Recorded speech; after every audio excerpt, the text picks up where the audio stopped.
¿Cómo están niños y niñas? Hoy día realizaremos una actividad más de Leemos Juntos. Experiencia de lectura, un tiempo para disfrutar. Esta semana leeremos dos divertidas historias. La primera se titula Boca del Río, que forma parte del libro Chepibola, de José Miguel Cabrera Arbaiza. Y la segunda, Ascenso al Misti, contenida en el libro Adelante 3 Arequipa, libro para el profesor. Chepiola, José Miguel Cabrera. Boca del Río. El reloj marcaba las 7:23 y la situación era la siguiente. Solo habían dos bicicletas para los cuatro muchachos, de manera que se tenían que ir turnando en parejas para manejar y sentarse en el timón. Los chichones y magulladuras tras los paseos en bici eran como el pan de cada día, y no había que tener miedo de caerse. Desde que aprendió a montar bicicleta, Martín sabía que para manejar había que tener valor y no pensar en caídas ni en tonterías, sino solo seguir avanzando y no mirar atrás jamás. Lo más importante de todo es que el pequeño aventurero disfrutaba de cada paseo como si fuese el primero de su vida. Gozaba a cada instante la sensación de libertad que le daba trasladarse a velocidad por las calles, mirando el mundo pasar desde lo alto de la bicicleta, pedaleando sin cesar antes de que el sol reviente con sus potentes rayos sobre las pequeñas cabezas. En la de Martín los piojos y las liendres seguían haciendo de las suyas con sus patitas diminutas.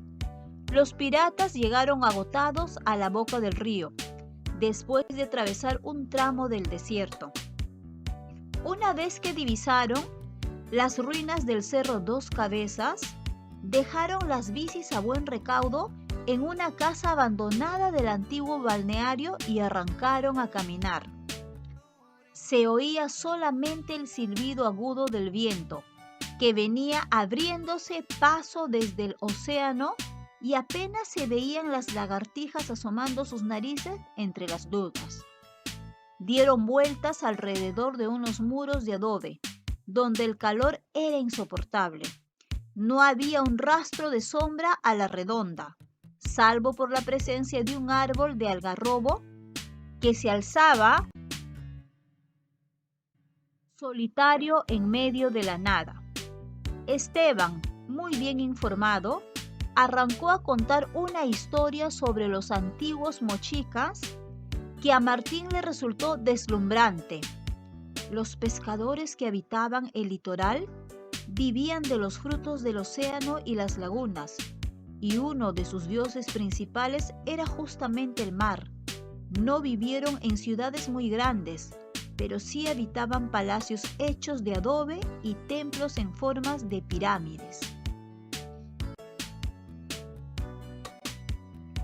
Los mochicas adoraban a la luna, a la que llamaban con el nombre de Sí, y, para ellos, el dios que hizo el mundo y todas las cosas se llamaba Ayapayec, un hombre que tenía facciones de un zorro y al que le gustaban practicar sacrificios humanos.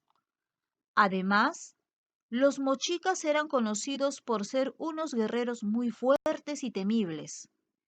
Por eso solían ser representados en las cerámicas con caras de felinos y de aves rapaces.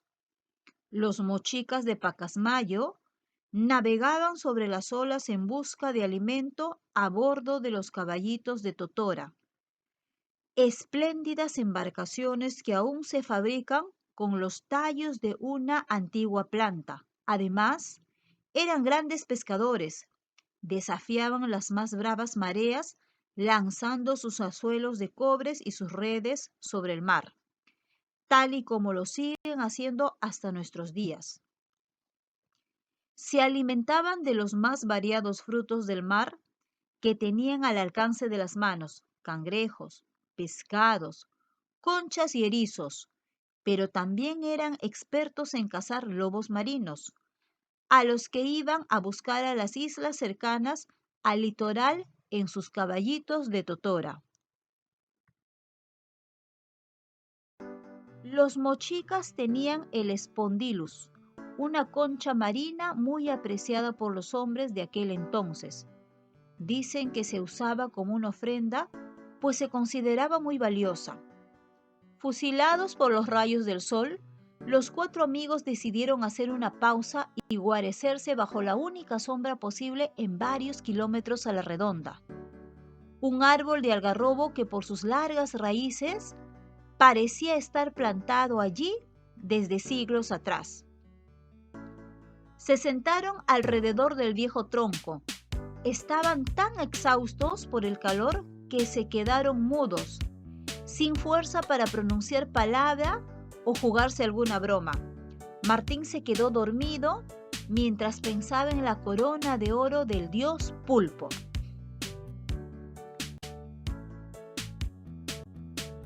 Adelante 3. Arequipa, libro para el profesor.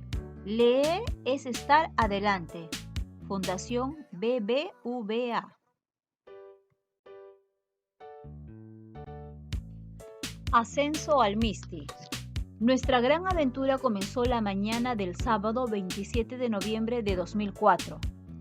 El transporte nos llevó cerca de los 3.500 metros sobre el nivel del mar, en un tiempo de 45 minutos desde el centro de la ciudad. Bajamos nuestros equipos para comenzar el ascenso y allí estaba, imponente, el Misti. Teníamos el reto enfrente de nuestros ojos, así que cargamos con nuestras mochilas y nos pusimos en marcha. La subida comenzó a las 10 de la mañana. Poco a poco nos fuimos adentrando a las laderas del volcán y veíamos cómo la vegetación que nos acompañaba en las primeras horas del ascenso iba desapareciendo para dar lugar a los cenizales. Por fin, y después de subir aproximadamente unas 5 horas, llegamos al campamento base situado a 4.800 metros sobre el nivel del mar. Allí comenzamos a colocar las carpas y también nos empezamos a abrigar porque el sol bajaba y el frío se dejaba sentir. Teníamos una vista hermosa del volcán Pichu Pichu, 5.500 metros sobre el nivel del mar, y también de la ciudad de Arequipa. Eran las 7 de la noche y los guías habían preparado mate de coca que se repartía a cada persona. Como había que despertarse muy temprano al día siguiente, nos fuimos a acostar. Teníamos que despertarnos a las 4 de la mañana para comenzar el ataque final a la cumbre. Tenía que ser a esa hora para ganarle al sol, ya que a media mañana su intensidad podía dificultar el ascenso. Comenzamos el ascenso, todo estaba oscuro y hacía un frío que entumecía las manos y los pies, pero con el esfuerzo de la subida, poco a poco comenzamos a entrar en calor. Cada uno subía con sus linternas. Los guías estaban uno a uno a la cabeza y otro al final del grupo, viendo que nadie se quedara atrás. A los que tenían problemas por la altura, se les daba pastillas que controlaban los síntomas de la falta de oxígeno. Aunque, debido al organizado del ascenso, los descansos planificados y el ritmo del ascenso, la mayoría pudo sobrellevar los problemas de la altura. De las 8 y 10 de la mañana, fuimos llegando a la entrada del cráter principal. Los últimos metros fueron los más difíciles.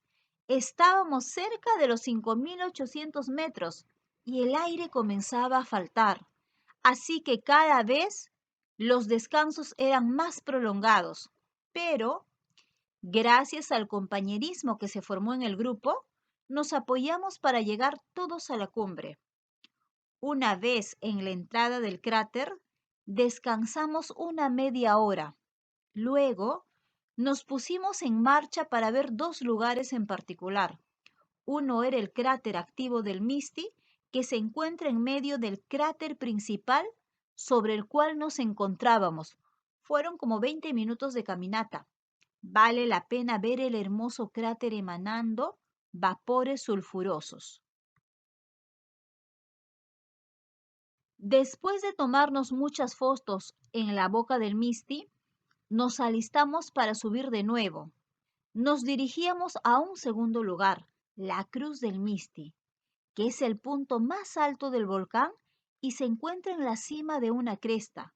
Fueron aproximadamente 40 minutos de ascenso. Finalmente, llegamos a la cruz. Solo desde ese punto se puede apreciar todo el valle de Arequipa, la Sierra Alta, la Laguna Salinas, el Chachani, 6.070 metros sobre el nivel del mar, y la represa de Aguada Blanca. Se tiene una vista espectacular del cráter desde allí. Los que iniciamos esta aventura, llegamos al cráter. Nadie se quedó. Unos llegaron más tarde que otros, pero todos cumplieron su sueño de coronar el Misti. Aproximadamente a las 11 de la mañana, comenzamos el descenso por los cenizales y lo que nos había costado horas subir, lo bajamos en menos de una hora.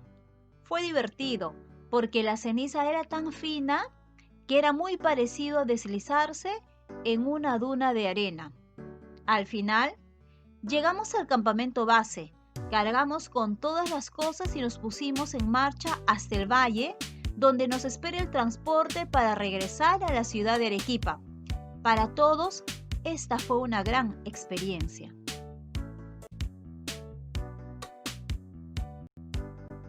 Les dejo este mensaje final. No dejes para mañana lo que puedes leer hoy.